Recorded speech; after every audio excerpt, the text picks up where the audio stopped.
Et rien que dans ces espaces-là, il peut y avoir des choses magiques en fait. Des personnes qui s'exprimaient peu, qui finalement vont avoir l'espace pour s'exprimer. Quand je pense qu'il faut que j'aille jusqu'à 60 ans. Musique douce et verre en main, on nous fera bientôt admettre que le travail est un plaisir. Inspiration collective, c'est un podcast pour inspirer et s'inspirer en équipe. Chaque mois, retrouvez en alternance une méditation collective et une inspiration pour collaborer différemment en équipe. Je vous souhaite de belles inspirations collectives. Aujourd'hui, je reçois Flore Moreau. Flore, nous nous sommes rencontrés lors d'une formation à la Radicale Collaboration et depuis nous continuons notre chemin d'exploration de la Radicale Collaboration en trinôme, ensemble. Et j'ai fait appel à toi pour échanger autour du sujet notamment de l'écoute. Mais avant cela, est-ce que peut-être tu pourrais te présenter et nous dire d'où tu parles ? Merci Sarah. Donc moi je m'appelle Flore Moreau, j'habite au Sable d'Olonne. Et pour t'en dire plus, actuellement je suis facilitatrice, formatrice et coach. Et j'ai à cœur d'accompagner finalement les collectifs et les individus à créer des liens authentiques, à aller vers une meilleure cohésion d'équipe et une meilleure performance, tout en étant relié au cœur. Vraiment, le centre de ma pratique, c'est vraiment le cœur. Donc j'organise des ateliers, des séminaires, des cercles de parole, et j'ai vraiment à cœur de transmettre des enseignements de vie à travers des journées collectives. Ok, trop chouette. Merci Flore. Donc déjà, juste pour commencer, en fait j'entends que tu parles et de performance, donc un mot qui peut parfois faire un peu peur, et à la fois peut-être justement intéresser certaines personnes dans des équipes avec cette idée que ce n'est pas antinomique avec le fait de peut-être de ralentir, d'être dans le cœur, le care. Est-ce que c'est le cas ? Oui, en fait, j'ai la profonde conviction que si on arrive à se sentir en phase avec les gens, connecté aux gens autour de soi, si on arrive à faire équipe, pour le coup, on peut être davantage impliqué dans son travail, davantage engagé, et sans nécessairement parler de performance ultra productive, mais vraiment à se dire, en fait, plus je fais des choses qui me plaisent avec des gens qui m'animent, qui font résonner des choses en moi, plus finalement, tout le monde en bénéficie en fait. Pour moi, vraiment, quand on est épanoui dans son travail, finalement, on arrive à être facilement performant. Ok, donc là aussi c'est un vrai changement de paradigme sur cette question-là, voilà, de se dire que le travail n'est pas nécessairement qu'un lieu de travail finalement, c'est ce que j'entends aussi dans ton partage. Et aujourd'hui j'ai fait appel à toi pour nous partager une clé, voilà, ou en tout cas partager autour d'une thématique. Et quelles pistes souhaiterais-tu partager à des équipes qui ont l'élan de renforcer leur collaboration ou d'apprendre à collaborer autrement ?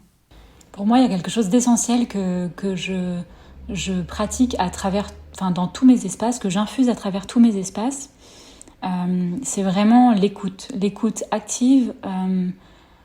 Ce sujet de l'écoute, en fait, il est très peu pratiqué. Les gens ne le valorisent pas à la hauteur du pouvoir qu'il peut avoir, en fait. Et pour le coup, l'écoute, ça peut être un vrai vecteur de connexion, de compréhension et pour le coup de lien, de création de liens. Et du coup, ça prend quelle forme cela prendrait au sein d'une équipe, cette écoute justement qui est peu valorisée ? Pour le coup, ça peut... En fait, c'est vraiment dans l'intention d'écouter activement.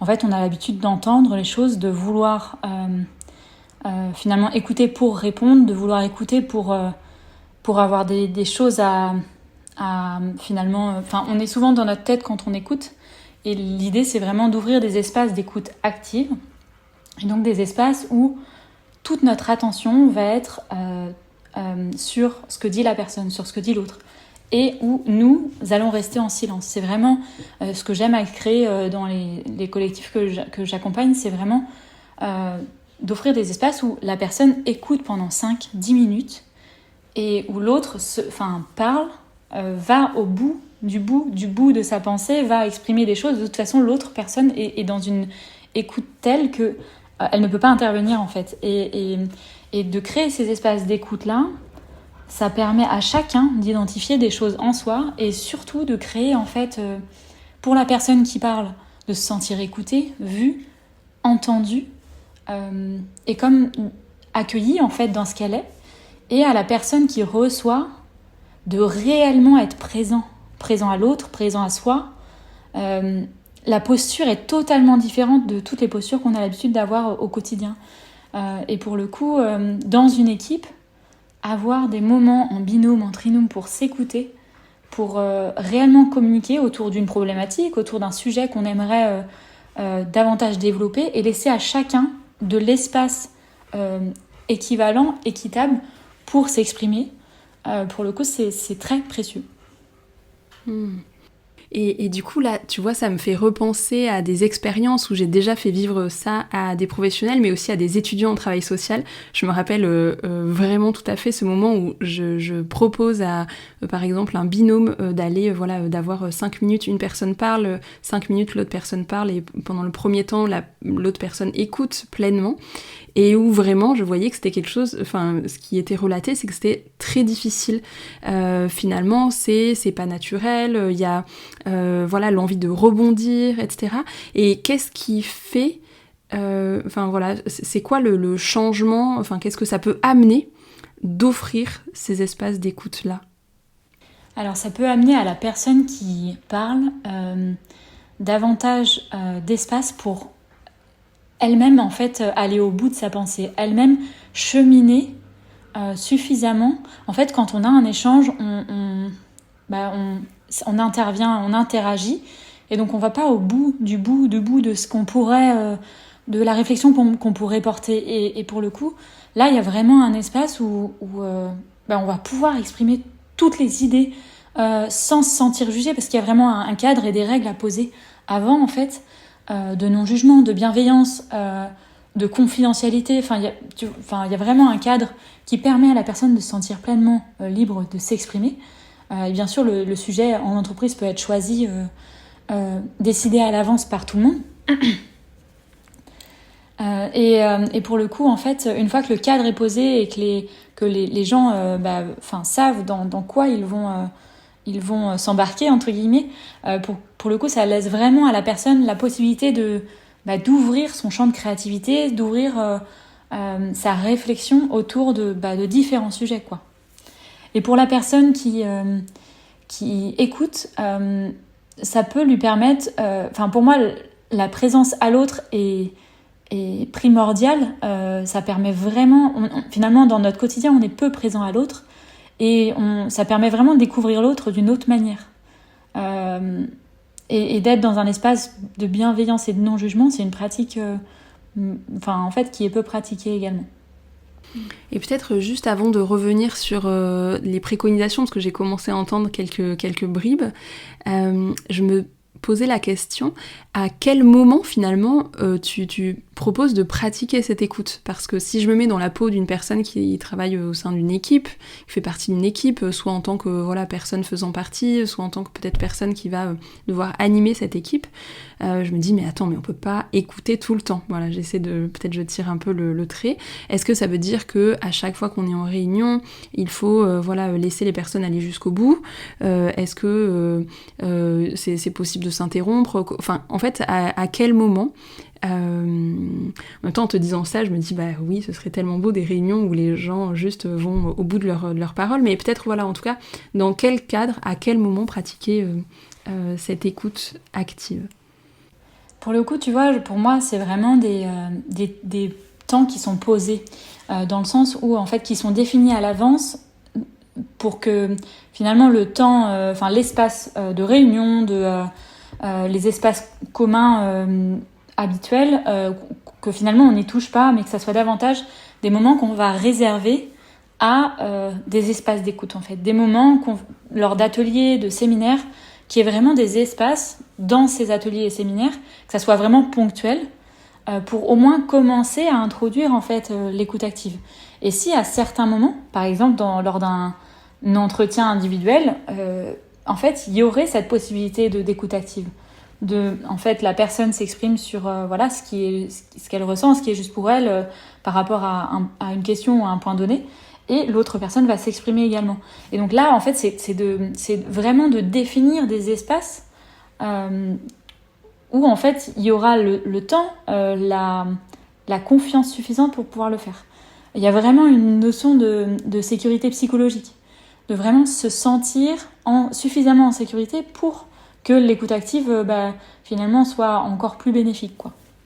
Ce que je t'entends partager, Flore, ici, c'est l'idée que de laisser les espaces pour l'instant tels qu'ils sont, peut-être de le faire vivre dans des moments un peu hors du temps pour démarrer, dans des conversations, dans des moments précis, et ça peut être du coup plutôt une personne qui dépose, mais ça peut aussi être dans le cadre de deux personnes qui ont à parler d'un sujet qui est commun. Est-ce que c'est ça que tu partages ? Oui, c'est ça. Et pour le coup, il y a vraiment quelque chose d'essentiel pour moi dans le partage, en fait, que ça soit vraiment... En fait, si deux personnes décident de faire cet exercice, que ces deux personnes aient l'espace pour s'exprimer, que ce soit pas seulement une et que l'autre soit simplement dans une posture d'écoute, qui est vraiment cet échange de écoute et en fait la personne qui peut s'exprimer, en fait, qui est vraiment cet échange. Mais oui, ça me paraît essentiel de réserver des espaces pour ça, en tout cas au moins au début. Et du coup, juste pour nuancer avec le propos sur la reformulation de l'épisode précédent, est-ce que là, lorsque tu dis il y a une personne qui écoute, enfin les deux personnes vont passer entre guillemets, qu'est-ce qu'elle doit faire la personne qui écoute ? Est-ce qu'elle a besoin en fait justement de reformuler, ou en fait c'est simplement la première personne qui vient déposer et puis l'autre personne qui vient elle aussi déposer son expérience, le sujet qui est commun ? En fait, c'est exactement ça. Pour moi, la personne est témoin, en fait. Elle est là pour comme soutenir, comme tenir l'espace. Ouais, c'est vraiment ça. Comme tenir l'espace pour l'autre personne. Elle est comme une gardienne, en fait. Gardienne du silence de son côté et de la parole de l'autre. Ouais, ce qui fait que finalement, c'est pas vraiment possible de le faire soi seul, parce qu'on pourrait se dire, je peux m'exprimer tout seul. Si la personne en face ne répond pas, finalement, quel est l'intérêt ? Mais ce que j'entends, c'est que le fait, justement, qu'il y ait une absence de réponse, malgré tout, il y a une présence qui vient tenir cet espace et qui vient dire « je suis là, je te vois, je t'entends, j'accueille ce que tu partages ». Oui. Et dans le silence, en fait, il y a énormément de richesse. Dans simplement être témoin d'eux, il y a énormément de richesse. Flore, du coup, nous y revoilà. Je t'ai entendu parler de sécurité psychologique, je t'ai entendu parler de cadre, de non-jugement, de bienveillance. Peut-être tu pourrais nous partager les recommandations, les préconisations que tu pourrais faire pour pratiquer l'écoute. Voilà, est-ce que c'est possible de le faire d'ores et déjà dans n'importe quelle équipe ? Alors, ce que je recommanderais, c'est en fait de poser un cadre qui soit soutenant pour l'équipe. Et en fait que tout le monde se mette d'accord sur le cadre, dans le sens où en fait pour moi les bases sont la bienveillance, le non-jugement, l'écoute, le fait que la personne qui s'exprime soit la seule qui s'exprime. C'est un petit peu comme dans un cercle de parole, il y a vraiment une personne qui va détenir la parole et qui est vraiment un espace sécurisant. Et à partir du moment où tout le monde est d'accord avec ce cadre, si d'autres personnes souhaitent rajouter des choses, c'est ok. Mais vraiment, la base, c'est celle-ci. Et c'est hyper important. Ah oui, j'ai oublié un élément essentiel, c'est la confidentialité. Ça, c'est à définir selon les équipes. Mais pour moi, c'est vraiment pour pouvoir finalement garantir encore davantage de sécurité. C'est de se dire que tout ce qui va être partagé dans cet espace restera dans cet espace. Et ça, pour le coup, ça ramène encore plus de sécurité, comme je disais, et de confiance dans l'équipe, en fait. Ça va permettre de renforcer les liens, de créer des connexions entre les gens. Et c'est essentiel pour moi, que ce soit un moment suspendu, comme on disait tout à l'heure.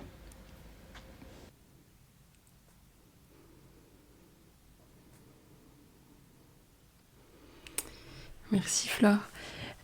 Et du coup, donc il y a ces recommandations pour s'assurer voilà, de permettre une véritable sécurité psychologique pour les personnes qui vont vivre ces temps d'écoute. Et je me posais la question aussi, quels peuvent être les sujets, par exemple, pour des équipes qui peuvent être abordées? Est-ce que c'est... est-ce que en fait il y a une thématique, est-ce qu'il y a une question qui est lancée, est-ce que ça peut être l'un et l'autre, est-ce que c'est juste partagé de manière ouverte pendant 5 minutes? Voilà, qu'est-ce qu'on peut y mettre dans ce temps-là? C'est essentiel en fait qu'il y ait une thématique ou une question qui soit posée pour que la personne ait suffisamment de pistes pour avancer. Parce que en fait, parler pendant 5 minutes, c'est quelque chose qui n'est pas facile, du moins au début, et qui va demander en fait à avoir une base, un socle. Et pour le coup, se baser sur une question qui pourrait être soutenante pour toute l'équipe, une problématique ou en fait, l'idée du brainstorming, je trouve ça intéressant parce que, pour le coup, pour commencer, de se dire, bah voilà, on a ce sujet-là, quelles sont toutes les idées que tu pourrais imaginer pour résoudre finalement, ou pour ouvrir ce sujet-là. Et pour le coup, en fait, à partir de là, finalement, quand on est dans un espace bienveillant et non jugeant, on peut laisser la place à la créativité, à l'imagination. On peut se laisser porter par une question qui soit suffisamment ouverte pour aller plus loin en fait dans notre réflexion. Donc là, ce que tu nous partages, c'est finalement d'un brainstorming où moi j'ai le souvenir dans des équipes où on dit allez, on fait un brainstorming et puis pof, il y a 2-3 idées qui sont prises à la volée, il y en a une qui plaît un peu, on rentre dedans et du coup toutes les autres sont un peu mises de côté. Là, toi, ce que tu proposes, c'est de se dire ah tiens, en fait on a tel sujet qui nécessite de prendre peut-être une décision collective ou de résoudre une situation. Et ce que tu proposes, c'est de se dire, ok, là on fait pause, on va prendre un temps d'écoute, par exemple en binôme. Est-ce que ça peut être, voilà, je me dis en marchant ou assis, assise, et du coup chaque personne va exposer, puis après en faire une petite synthèse, enfin faire revenir la parole de ce qui a émergé de ce petit binôme. Ce serait ça par exemple ? Ça pourrait, ou pas en fait, ça pourrait ressortir comme avec une synthèse de la personne qui a écouté et qui souhaite partager. Ça peut être aussi en groupe. Tu vois, là, dans le contexte d'un brainstorming, ça pourrait être tous en équipe. Voilà, chacun a 5 minutes pour exprimer tout ce qu'il a envie d'exprimer. Il peut y avoir plusieurs façons de faire. Et vraiment, l'idée, c'est par exemple, de se dire que... en fait, il n'y a pas de mauvaise idée. Enfin, c'est l'idée de dire que tout le champ est libre et après, on en fait ce qu'on veut. Et c'est après à l'équipe de décider de quelle manière ils ont envie de faire ressortir ces choses-là. Je tenais à partager une autre situation qui pourrait être très propice, en fait, à l'écoute active. Ça peut être une situation de conflit où, en fait, il y a un conflit qui est né... des personnes qui sont touchées par ce conflit-là et en fait des non-dits qui ne peuvent pas... une situation qui n'arrive pas qui est bloquée, qui n'arrive pas à se solutionner. Pour le coup, l'écoute active pourrait être un moyen d'exprimer, de tous se mettre d'accord sur le fait que en fait, on a envie, on a à cœur de résoudre en fait cette problématique-là, ce conflit-là. Et on a envie de le résoudre par l'écoute et d'ouvrir un espace non jugeant et de confiance où chacun va être en mesure de s'écouter. Et comme personne ne peut s'exprimer à part la personne qui a l'espace de parole, pour le coup, c'est vraiment essentiel. Enfin, ça permet à chacun de recevoir en fait, de recevoir. Et surtout, il y a quelque chose que j'ai oublié et qui me paraît essentiel, c'est que lorsqu'on s'exprime sur des sujets comme cela, c'est vraiment de toujours parler au jeu, de ce que j'ai ressenti, de ne surtout pas accuser, de ne surtout pas utiliser des termes de nous ou tu, ou c'est vraiment je ressens ça et à partir de moi en fait, dans mon corps, dans mes émotions, il se passe ça, pour vraiment que ça reste quelque chose de... On n'est pas là pour envenimer le conflit, on est au contraire là pour chacun déposer et trouver des solutions. Et pour le coup, ces espaces d'écoute active sont précieux pour ça. Ok, merci pour cette nouvelle proposition, c'est-à-dire que ça peut être, tout à l'heure tu le disais, dans le cadre d'un brainstorming, dans le cadre de résolution de problèmes, de trouver des solutions, et puis là c'est dans le cadre de conflits, et donc offrir un espace où chacune peut véritablement s'exprimer, être écouté, et parler en son jeu, en évitant ce fameux tu qui tue, ou le on qui aussi déresponsabilise. Ok, super. Dans ce contexte-là, pour moi, il y a une vraie place à la fin, à la reformulation, en fait. Tu vois, c'est là où on peut lier les 2 épisodes, c'est de se dire, en fait, j'écoute pleinement, et à la fin, quand j'ai la possibilité de parler, moi qui ai écouté, je vais te retranscrire si j'ai bien compris, en fait. Est-ce que j'ai bien compris ce que tu disais par la reformulation? Ça me fait beaucoup penser au cercle restauratif, avec cette idée de pouvoir restaurer le lien par la parole et que chaque partie soit entendue. Et du coup, peut-être tu pourrais nous partager quel serait le premier petit pas possible qu'une équipe pourrait faire pour démarrer cela. Pour moi, la première pratique, ça serait de commencer la pratique d'écoute active personnellement. C'est de s'offrir à soi, en fait, des moments où on va se dire, ok, là, j'écoute pleinement la personne. Ça peut être pendant 1 minute, mais sans le dire aux autres, en fait. C'est vraiment, pour moi, j'ai envie de pratiquer, de me mettre davantage dans une posture d'écoute. C'est ma posture que je vais changer sans nécessairement la partager aux gens. Et donc, il y a vraiment cette... on peut acquiescer, on peut peut-être relancer, mais simplement, c'est un exercice personnel qu'on peut faire à la fois dans son équipe, qu'on peut faire soit à la maison, avec les amis, avec la famille. Mais c'est vraiment de se dire, ok, je me mets dans une posture qui va être davantage une posture d'ouverture, de je suis là pleinement pour écouter. Et j'ai pas besoin d'en parler aux gens, c'est dans ma posture que je vais changer les choses, en fait. Et rien que dans ces espaces-là, il peut y avoir des choses magiques, en fait. Des personnes qui s'exprimaient peu, qui finalement vont avoir l'espace pour s'exprimer et vont pouvoir, en fait, nous donner des informations précieuses, simplement de qui elles sont, de quoi elles ont envie, en fait. Enfin, des fois, il y a des espaces que sans s'en rendre compte, on n'autorise pas simplement parce qu'on a envie de répondre.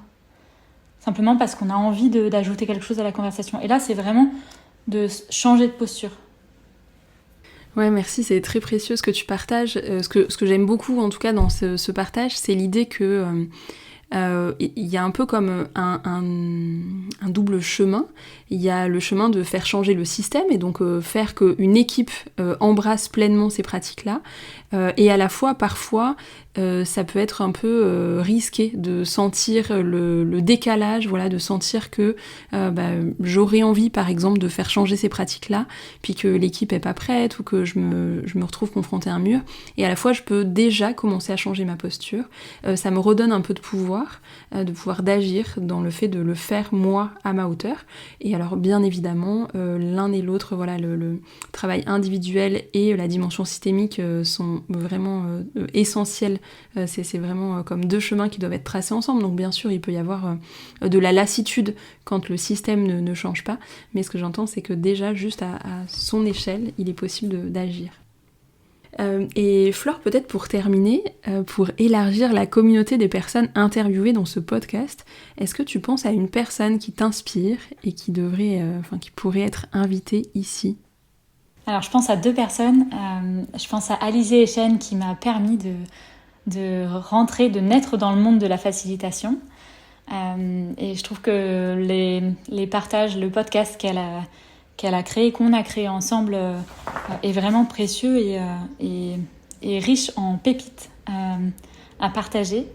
Et également Lily Gros. Mais je pense qu'elle va revenir souvent dans les partages. Lily Gros qui je trouve, a une approche de la facilitation très humaine, très authentique, qui, moi, m'a reconnectée avec différentes parts de ma pratique. Ok. Et Lily Gros, du coup, qui est le lien aussi entre nous deux sur cette fameuse formation de la radicale collaboration. Peut-être, Flore, est-ce que tu veux partager le nom du podcast que tu évoquais juste avant ? Oui, alors le podcast qu'on a créé s'appelle l'entreprise consciente. Et on a créé 2 saisons. La première, c'est incarner sa spiritualité au travail. Et la deuxième, vers un modèle régénératif. Donc on va partager, finalement, on a interrogé, on a interviewé des personnes qui nous semblent avoir en tout cas été profondément intéressées sur ces sujets-là et qui ont été acteurs finalement des sujets de spiritualité, de travail et de régénération dans l'entreprise. Donc voilà, ça élargit encore les pistes proposées. Est-ce que tu aimerais partager un dernier mot pour clôturer ? Je tenais à te remercier, Sarah, pour cet espace d'écoute et de parole. C'est précieux de pouvoir partager sur cette pratique en fait, qui me paraît profondément essentielle pour tout le monde. Donc merci beaucoup pour cet espace. Merci à toi, Flore, d'offrir ça aux personnes qui vont nous écouter et effectivement d'avoir aussi vécu ce temps d'écoute juste entre nous, de nous laisser aller au bout de nos idées. Merci Flore. Je suis Sarah Conègre, vous venez d'écouter le podcast Inspiration Collective. Merci d'être là.